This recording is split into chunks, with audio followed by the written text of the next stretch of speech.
Mbote mingi bandeko na ngai olimbisi. Ouais, bandeko na ngai na pisi bino mbote mingi eza ya bino ndeko Kinsala ko banda France na Toulouse. Na pisi bino mbote mingi bandeko na ngai ba Congolais ba Congolaises. Na ye kusala mwa life oyo pona koloba oyo ezoboma na motema pe oyo ko sunga biso nyonso. En général et en particulier. Bandeko nanga bobi ki actualité zali dominé na arrestation ya ne mwana nsemi. Actualité zali dominé na arrestation ya ne mwana nsemi et aussi na cas ya Vital Kamerhe et aussi na cas ya invasion na Kivu. O ils ont continué toujours et on ajoute épidémie oyo l'épidémie tous na 4 sujet na kati na ba actualité na biso ba Congolais na communauté lokola na mboka. Tuza na coronavirus, tuza na premier Kivu, tuzo veiller Butumoi. Bolim se makele mbola. Tuza na problème ya Kamerhe oyo ezala za démon ezala Dieu, on ne peut pas s'en passer. Tuza na problème ya ne mwana nsemi oyo ezali ki azala démon azala Dieu. Il faut être sorcier pour s'en passer. Yango toye awa ngande ko na bino Kinsala na obaye bingaye pona ko lobela arrestation ne mwana nsemi qui continue à choquer. Mais c'est mieux tant que ce choquer to lobaka pour lobby bande ko ebele ba sutukati pour to vivre pe na ba province ebele to yebi ndenge ne bandaki na bakatanga et bandaki na frustration, humiliation, intériorisation y a fait ba fan de lokola bazoba mais to mona ki bango bazoba bazaki bazoba te bazako zela ngonga OK ba force tout ko zela uni bande ko ngai ba Congolais to landi arrestation ne mona nsemi to landa bilili musezo ya minute par minute ouais bomanaki et to comme na auto bengi pratiquement triangle renversé. Le triangle Zaki Mutuku na songe est comme une assez na état de droit en principe. Donc, tu beta jama boko pour na na état de droit. Kasi to kende pa ito songe pa ibande ko nangai.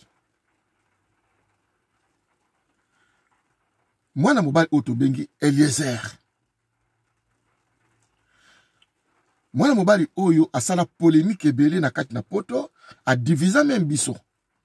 Ba o balobia zali nzambe ba o ko baleba ye c'est un professionnel ba ko no bia o sa musala na ye ba musu balobia za démon. Mais tant que Eliezer a vivre na Congo, misale ebele sali à côté de mwana nsemi, ça nous laisse toujours bouche bée.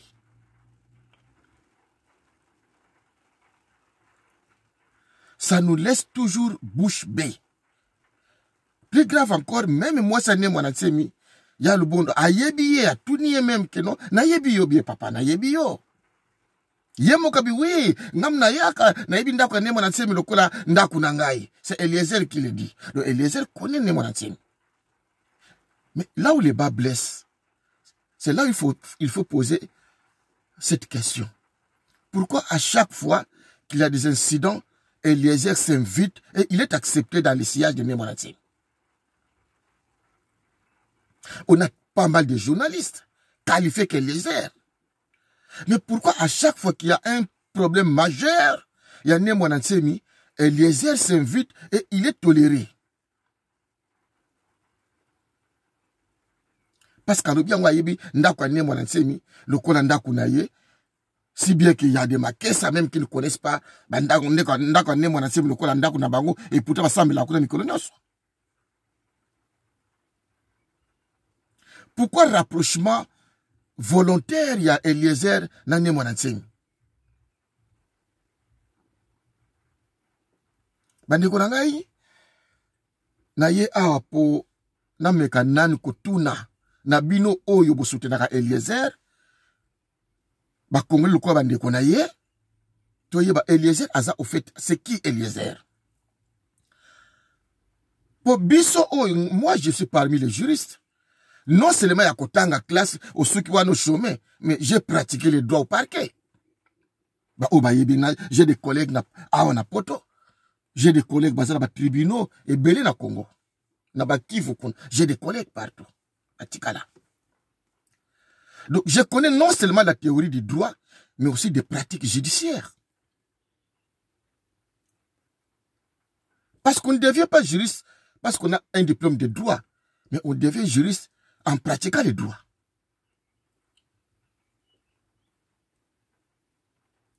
Mais, en tant que juriste,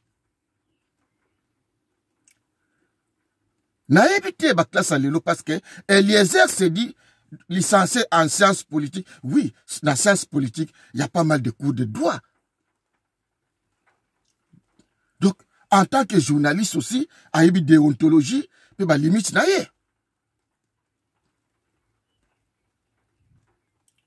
Mais Eliezer a sali autobringi, pratiquement, il se permet à qu'il, au-delà même, il y a OPJ, sans qu'il soit sanctionné et sans qu'il soit interrompu. Bozo bundla honneur ya ba maman. Mais quand vos journalistes qui soutiennent l'état de droit font le contraire, et bozo quoi clamer? Incident ya Nemwanatsemi, à ce que je sache en droit. Nemwanatsemi n'est pas condamné. Il n'est même pas prévenu. Il est présumé. Parce que tous à un niveau d'instruction préparatoire. Nous sommes entre l'OPJ et les magistrats. Nous sommes au niveau entre la police et les parquets. Nous avons une instruction préparatoire. Et là, tout le monde le sait, même un stagiaire en droit, qu'à ce niveau-là, tout est écrit. Il y a un OPJ à entendre. Yo, namalobate, mais à kokomanyo sur le procès verbal. De deux, ils ont un caractère moko secret. Parce que c'est une instruction préparatoire. Est-ce que tant qu'on va entendre des caméras, bah filmer qui place OPJ sur entendre des caméras. Pourquoi Eliezer a filmé? Et c'est comme ça qu'on auditionne caméra. Mais c'est parce que c'est l'instruction préparatoire. Ça a un caractère écrit. Il faut qu'il y ait un procès verbal. Pour ce qu'on voit, on va une signature. Pas oral. Pas oral, le micro, non.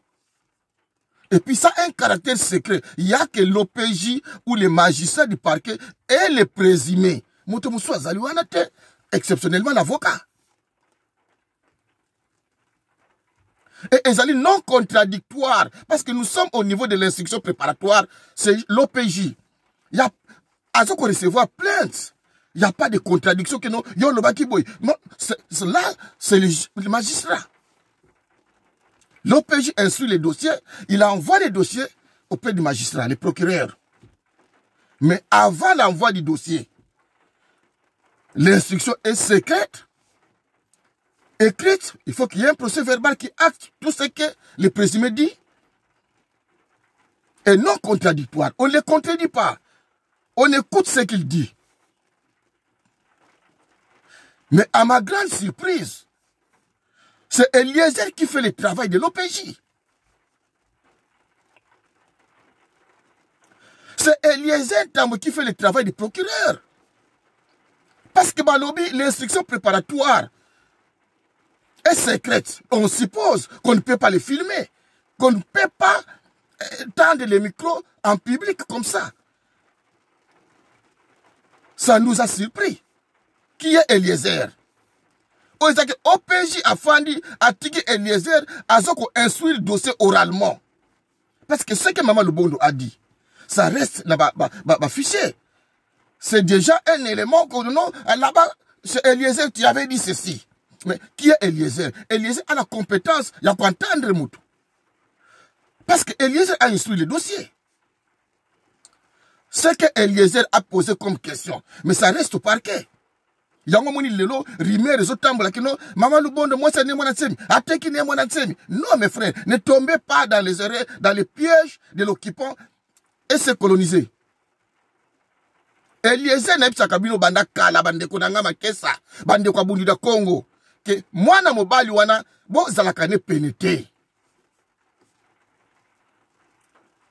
Batebele bakangama na aner, batanga Congo ya Eliezer. Tozana ba journaliste ebele. Pourquoi kaka Eliezer azali escorté na armée tipa ne monatimi. Et alobi yango bia yebi ne monatimi ndako na yelo kola ya ye. Mais maman Lubondo bi oui, ngape na yebi yo. Pourquoi pas les autres journalistes? Ba yena oya yebi ne monatimi na ndako na ye, oyo mwasa ne monatimi zo reconnaître oui tato yebi ndako na biso. Et tala ba question Eliezer azoko potobe nyo na droit des questions, par rapport, comment on appelle ça encore? Interview, confession. Donc, on s'est poussé présumé à Sanza. On s'est poussé prévenu à Sanza. Tobenga, on a droit des questions fermées. C'est-à-dire où les présumés n'a pas beaucoup de choix que de répondre par oui ou non. Est-ce que tu reconnais que mais oui, la femme n'a pas le choix. Oui, mais il n'a pas le temps de s'expliquer. Est-ce que tu reconnais que oui, mais la femme n'a que deux choix. Répondre par oui ou non. Question fermée. Donc, et ça va question au juge, au péché à quoi utiliser pour ennuyer Moutou. Et c'est déconseillé en droit. C'est déconseillé. Parce que le présumé dans une position de faiblesse n'a pas le temps de s'exprimer, si pas de dire oui ou non. Entre-temps, ils sont en affiché, ils sont en public. C'est ainsi que maman Lubondo a trahi. Non, la femme était devant un dilemme. C'est-à-dire devant deux choix. Ou c'est A ou c'est B. Eh bien, il n'avait pas le choix. Signé Eliezer. Parce que ça m'étonne que au PJ Azawana, même Général Kassongo, oh, il y a quoi qu'on relève. Non, il est ailleurs. C'est Eliezer qui est le star de la police. À ce qu'on tamboule dans le couloir, dans le rayon. Yo, dis, viens toi, monsieur, viens là-bas toi. Toi. Mais, dis, on les a interviewés. On les a instructions à dossier, Eliezer. Ce n'est pas de ta compétence. Yo, ça dit droit wapi. Au moins, ma belle a consiste à université à âge à retraite. Tu vois les mal. Consiste à université à âge à retraite. Au bimi na diplôme, mais tu n'as pas de connaissance. Il y a mon salaire au salaire. Journaliste à jugeté. Journaliste à enquêteur. Journaliste à OPJT. Parce que même OPJ après ta serment, il a la qualité et l'habilitation. Il a des limites. Oh, yo, Eliezer, que ça, la maman Lubondo. Mais, non seulement l'humiliation, mais tu es allé au-delà. Tu as franchi la barre rouge. Et Sopio, et Lakiso Zanani. Oh, yebi ni mon salana yo, et Ozali Moutoua Aner. Tu es fait pour ça. Pourquoi seulement toi, ce que yini pour l'année, il n'y a que toi. Quand on a un journaliste, oh, yo, na Congo, auto, yebi, et ba comme qui pèle, bazalakati lelo. Yo, où tu vas? Yo yesu bitito yebi yote yo même na zaïd to yebi kombo na te même na zaïd yo Eliezer na yebi te bien na ba région o wuti wapi bande ko ngai mais to combina niveau nini ba lobi état de droit mais bozwa journaliste oyo azui place ya procureur.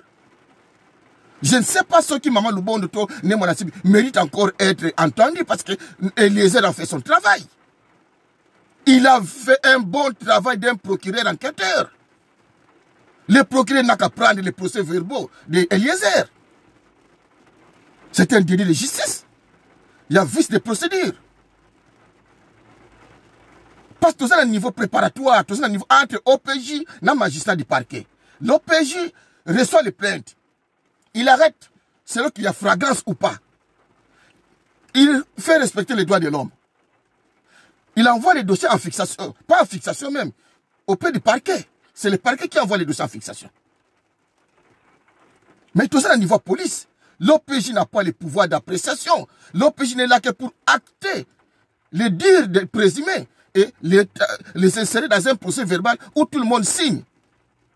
L'OPJ désiste et Eliezer prend le devant. Loba boy boy. Oh boy boy. Bosambe la kanina ndaka nzambi. Yozali mwasi na ye. Yona mama. Oli bido tuba seba pres. Mais ça c'est une humiliation. Ok, ko humilier moutou. Ok, ko interview yete. Tu as fait un bon travail. Hein? C'est du bon boulot. Hein? Bravo. Bravo l'occupation. C'est du bon boulot. Eliezer, tu as fait un bon travail des talibans. Soi-disant journaliste. C'est pourquoi vous avez isolé. Tu es seul. Vous avez isolé. Parce que tu es là, yo. Yo zanani, ok, de quoi entendre en public, na compétence ou ils ont na juridiction, na tribunal, na police. Parce que police, ça moutou à l'État. Yo zan moutou à l'État. Même si tu es parlementaire, un parlementaire n'est pas un agent de l'État, tu te trompes. Tu n'es pas un agent de l'État, tu n'es pas fonctionnaire.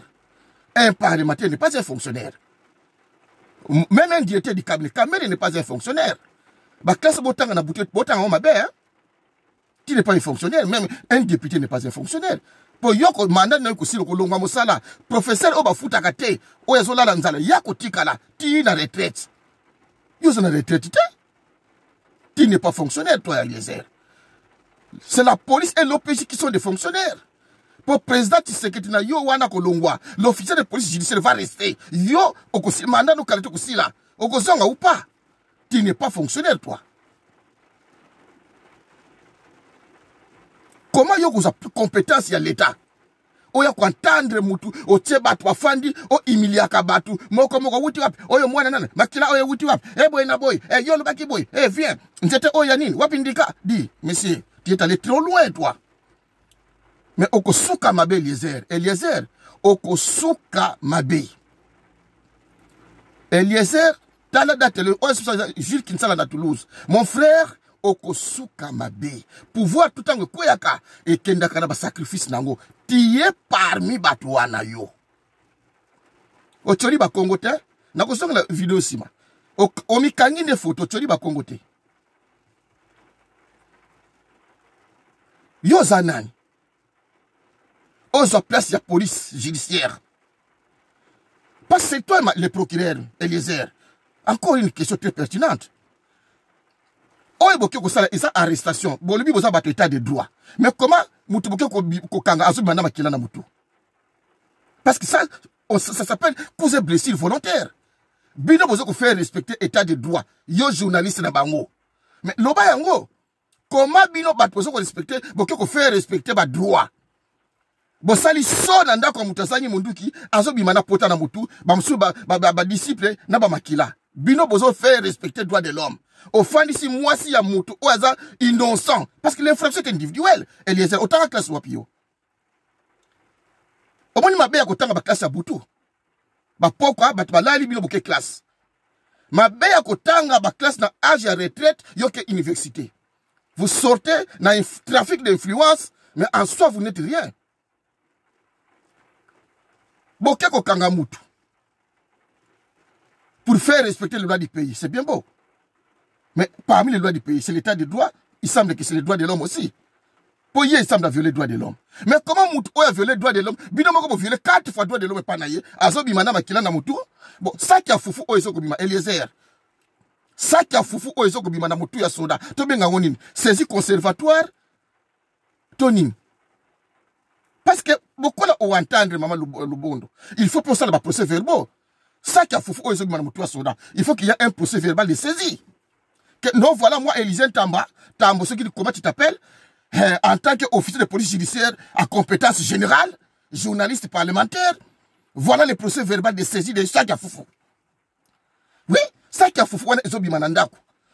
Donc, on suppose qu'ils allaient saisir conservatoire. C'est une saisie.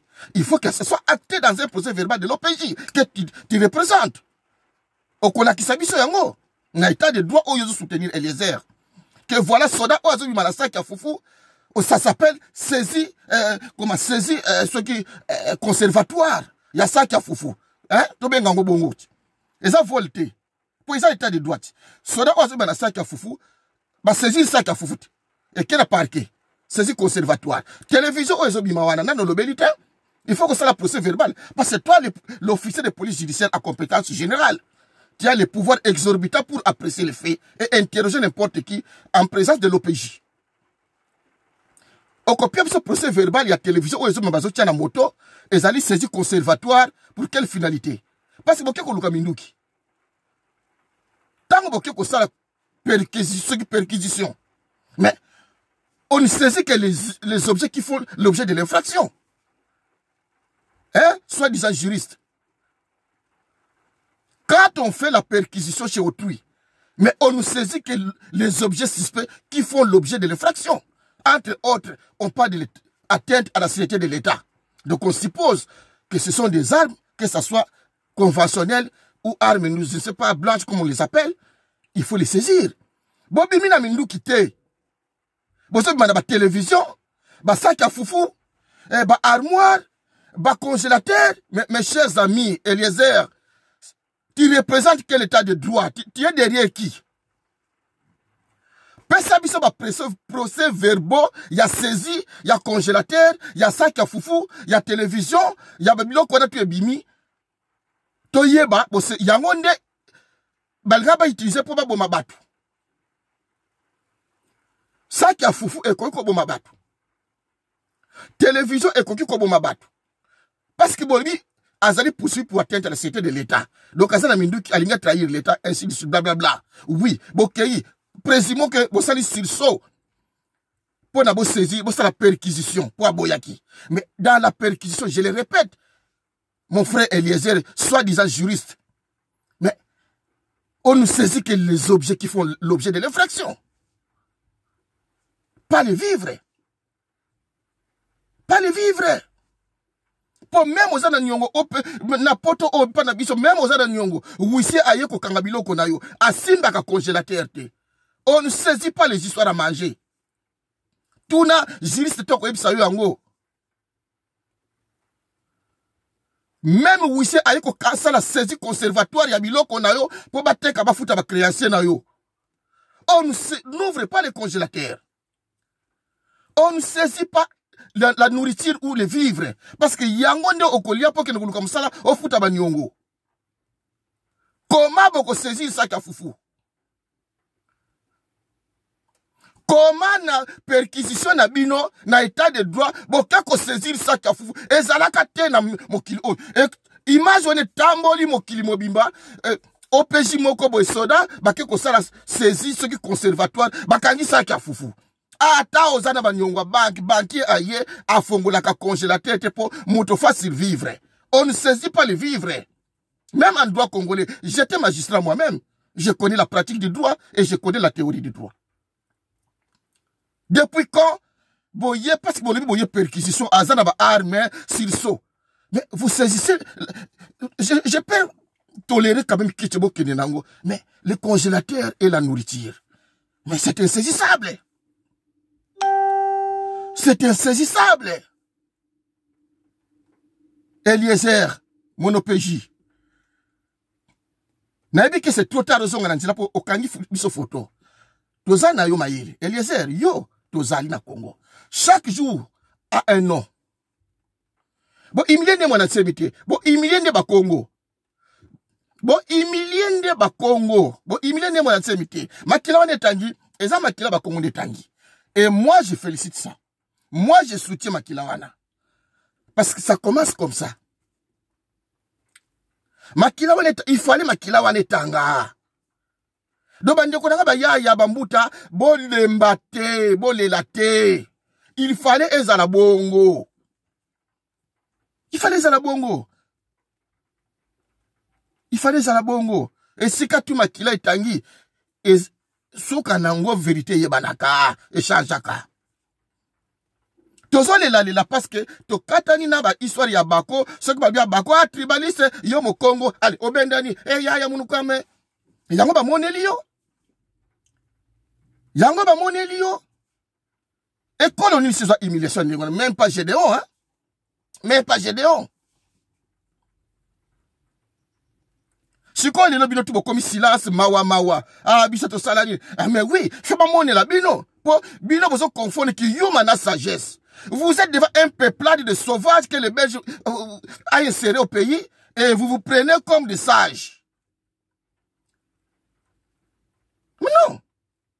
Pour vivre dans mon il faut que la culture na yé. Que oyo aza pêcheur, ngana za cultivateur. Yé aza pêcheur, chasseur, ngana za cultivateur. Ngai yabu un chasseur donc abundaka épée. Il faut que yé bada kilo ba oyo baza ba chasseur ko banda mboka na bango. Donc à côté yo mbeli facilement. Mais ceux qui ont yebi été. Ozo vivre là, état unitaire de Lumumba. Nous sommes ensemble mais yazali chasseur yoza cultivateur. Toi tu ne connais pas la flèche. Lui peut te tuer de loin. Donc, pendant qu'on vive dans notre bandeko, il faut qu'on y ait la culture à vivre dans bango. Et qu'on soit sincère, dire tout haut, ce que les autres disent tout bas. Na wena dossier wana sima. Na yaki apona interpellé officier de police judiciaire Eliezer, journaliste par excellent, ya Congo. Mais moi c'est à Kamere. Asali ba folie ya mbongo awa Eliezer. Mais il fallait entendre le quoi le bondo. Merci ming de konanga cordon ou inspiré nga pe na sala émission oy. Na landi cordon a posé ma même question oy. Na il fallait na souligner ngopé. Merci cordon. Mais moi ça Kamere, c'est une voleuse par excellence. À son biso qui bilio, chenet ya pamba 15 000. Zwa moi si wana parce que les biens mal acquis, ils ne profitent pas. Ce sont des biens de l'État. Ba chenet wana faut récupérer yango. Faut que ça la saisir ba chenet wana ya Amida. Ils ont coûté ce qui combien? Amida bana ba jibe wana basana ba ceux qui ba capitaux bandako ceux qui Eliezer. Voilà banquette qu'il faut mener parce que tous ces biens doivent revenir à l'État. Pas mouto zo revendiquer mbongo na l'État mais lié. OK ko humilier ye na ba soda. Eliezer tiens derrière qui toi. À quoi tu joues? Mais au kosoka ma belle Eliezer. Sambela ka toi pays moko majoritairement chrétien hein? Parce que na ba musulman kuna Eliezer yo et loko sali na 2 jours te batabunda ko bakoleka yo hein. Bakoleka yo hein. Mais tozo kende kaka. Tozo kende kaka Eliezer tozo kende. J'ai des okyungu kuna bakange. Moi si na yemo kono ko entendre moi ça j'ai des okyungu.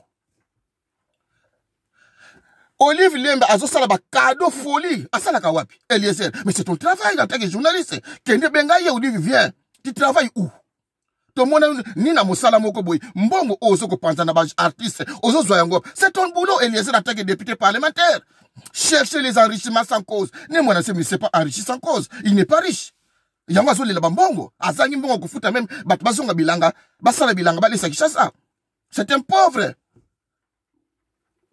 Mais batu musumi oyo basala kateba Olive Lembe.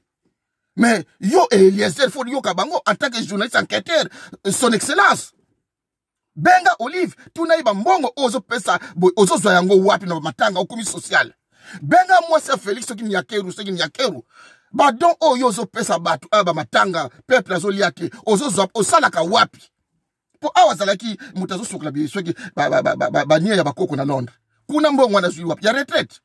Ya retraite au Londres zo futa ye mais yo eza musala na yo Eliezer benga mwasa Félix tuna ye na Londres kuna yo ozako sukla bakoko basumbaka wana na office de vieillard est-ce que so zui retraite peut-être soka zui retraite akoko za mbongo ni na ambassade mais combien o yako ko nourrir ba musicien ba bla bla bla eza musala na yo député Eliezer son excellence au PJ eza musala na yo mama sifa oya bota Joseph Sogi soi-disant Joseph Kabila Kanambe. Mais azali wana journée de femmes et route kolekao. Eliezer mo kolono ko za micro atana kada journée de femmes OK nous entendre mama sifa que otik merci nengo yela biso mwana. Mo kolonini. Mama Martha sawana ba dossier ba kombo na izo tanga makuna. Mo kolonino ko kede pa mama Martha oyebsa ayebsa biso o entendre yelo ko zo entendre mama Lubondo fanisi na mabele. Mo kolonini. Mokoni no kwantande mama Martha. Mokoni yo oke no kwantande Amida na baba seneta ya share zo somba. Mokolonini.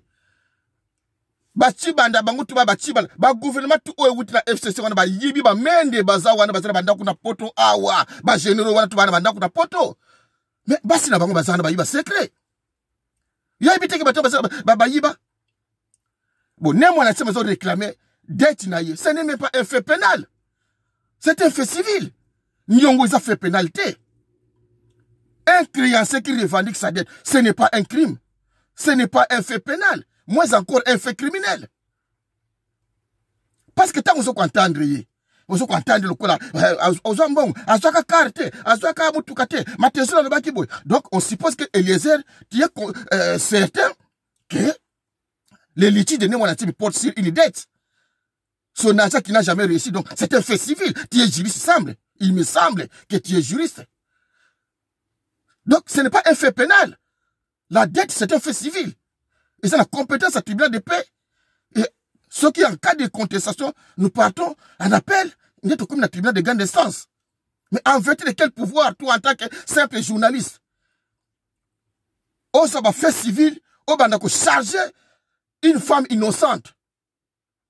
On va chola ba makesa, ba fidèle, en vertu de quel pouvoir et quelle compétence. Parce que ça relève de l'officier de police judiciaire.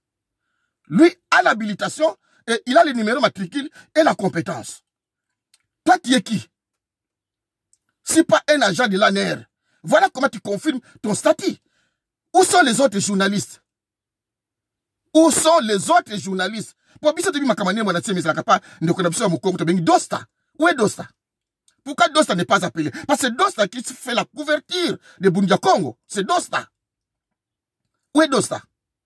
Et comme yo, n'engani batiki ba journaliste nyos ya Congo, ba bengi kaka yo les o accompagner armée ba milice wana ya ba Rwandais.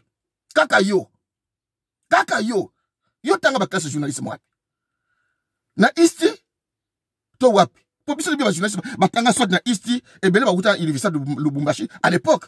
Lokol ba mbuta kwebe. Yo tanga journaliste moi wapi. Otanga ngo wapi. Obimi kaka boye lo manango Zakari kaka boye sok ba timoli yo wapi manamoko mutabimi na ba kisi nyoso soko uchi wapi. Eliezer, tu dois faire attention. Vina yo ekusuka mabe yo. Vina yo Eliezer ekusuka mabe. Tu t'ériges en magistrat.